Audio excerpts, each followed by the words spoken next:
ආයිබෝවන් සුන්දර ගමේ ලස්සනත් එක්ක අදත් ඔන්න ගෙනාවා වගාවක විස්තර. අද වීඩියෝ එකෙන් පෙන්වන්නේ උග්ගස් වගාව. උග්ගස් හිටවන හැටි තමයි අද වීඩියෝ එකෙන් පෙන්වන්නේ.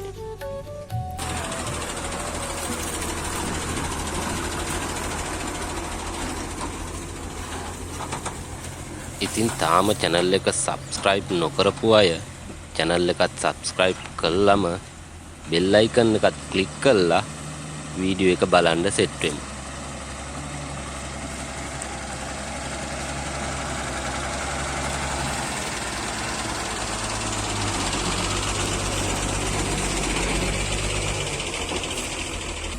ලංකාවේ උග්ගස් වගාව සිද්ධ වෙන්නේ පැල්වත්ත, හිඟුරාන, සෙවණගල වගේ වියලි කලාපයේ.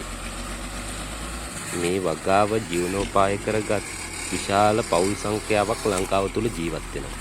ඒ වගේම මෙන්න කර්මාන්ත ශාලාවල විශාල පිරිසක් රැකී ආරක්ෂා කරනවා. මේ ඔබ දකින්නේ වගාවේ ආරම්භය සඳහා බීජ උග්ගස් රැගෙන එන ආකාරය. ඉන්සැකීමෙන් පස්සේ මේ විදිහට බීජ උග්ගස් ගෙනල්ලා ඉඩම තුල බානවා.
එහෙම ගෙනත් දාපු බීජවල මුලින්ම කරන්නේ කොළ ඉවත් කරන එක.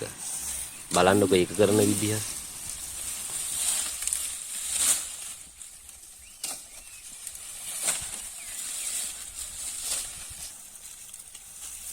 බොහෝ වෙලාවට කොළ සම්පූර්ණයෙන්ම ඉවත් කරන්නේ නැහැ.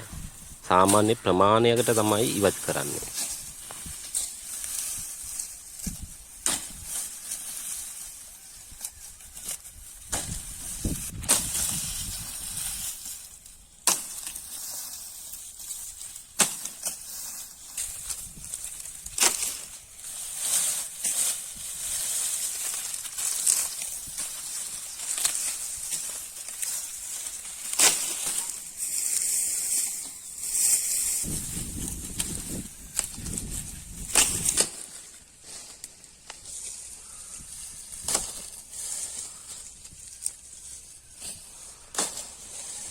ඒ විදිහට කොළ ඉවත් කරගත් උග්ගස් කාණු තුල මේ විදිහට අතුරනවා. ඒ අතුරනකොට උග්ගස් එකහමාරක් වගේ වැටෙන්න තමයි අතුරන්නේ. ඒ වගේම අතුරනකොට මුලාග මාරු කරන්නත් වග බලා ගන්න ඕනේ.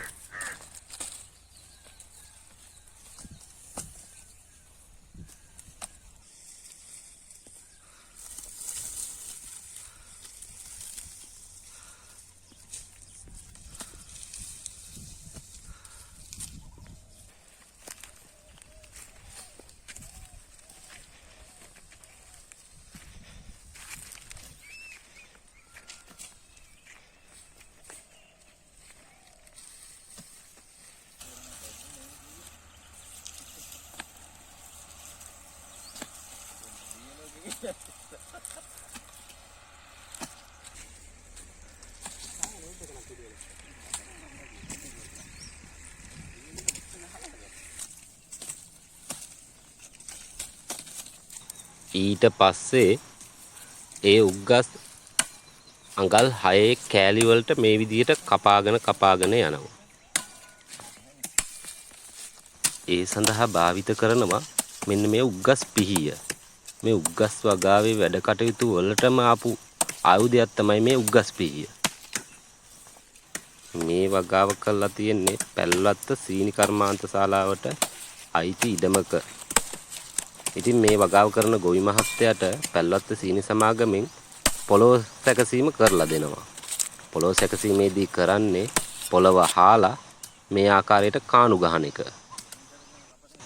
ඒ වගේම බීජ ලබා දෙන්නෙත් ආයතනයෙන්. හැබැයි නිකන් නෙවෙයි. මේ හැමදේම ලබා දෙන්නේ ණය පදනමමත්. වගාව ඉවර වෙලා අස්වැන්න ආයතනයට දුන්නම ණය මුදල කපා ගන්නවා. මේ ඔබ දකින්නේ වගාවට යොදන මූලික පොහොර. ඒක යොදන්නේ කොහොමද කියලාත් බලන්නකෝ. මේ පොහොරත් ආයතනය මගින්ම ලබා දෙන්නේ.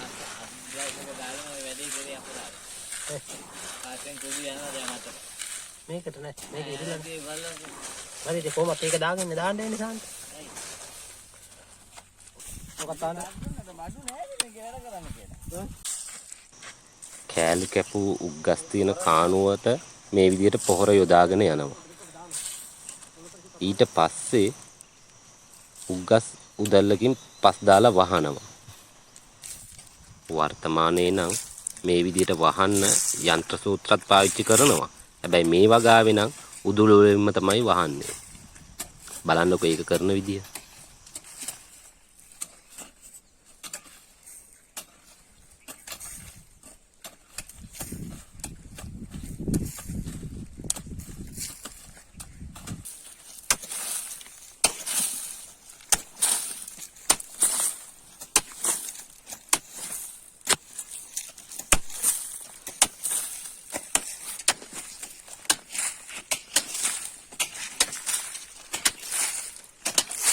මේ වැඩේ පහසු නෑ.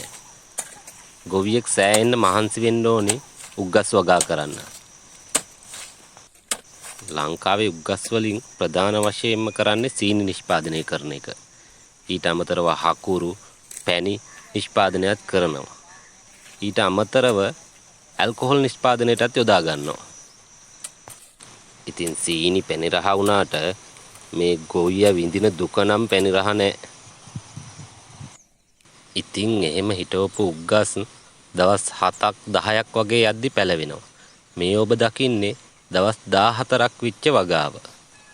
ඉතින් ওই විදිහට තමයි උග්ගස් හිටවන්නේ. ඊළඟ දවසේ උග්ගස් පළදාව නෙලන වීඩියෝ එකකුත් අරන් එන්නම්කෝ. ඉතින් යාළුවනේ channel එකත් subscribe කරගෙන යන්න. ඔයාලගේ අදහස් කමෙන්ට් විදිහට එවන්න. ඔයාලට තියෙන ගැටලු වුණත් කමක් නැහැ. මතක් කරලා like එකක් දාන්න යන්න. එහෙනම් හැමෝටම ජය වේවා. තව දවසක තව වීඩියෝ එකකින් හම්බෙමු.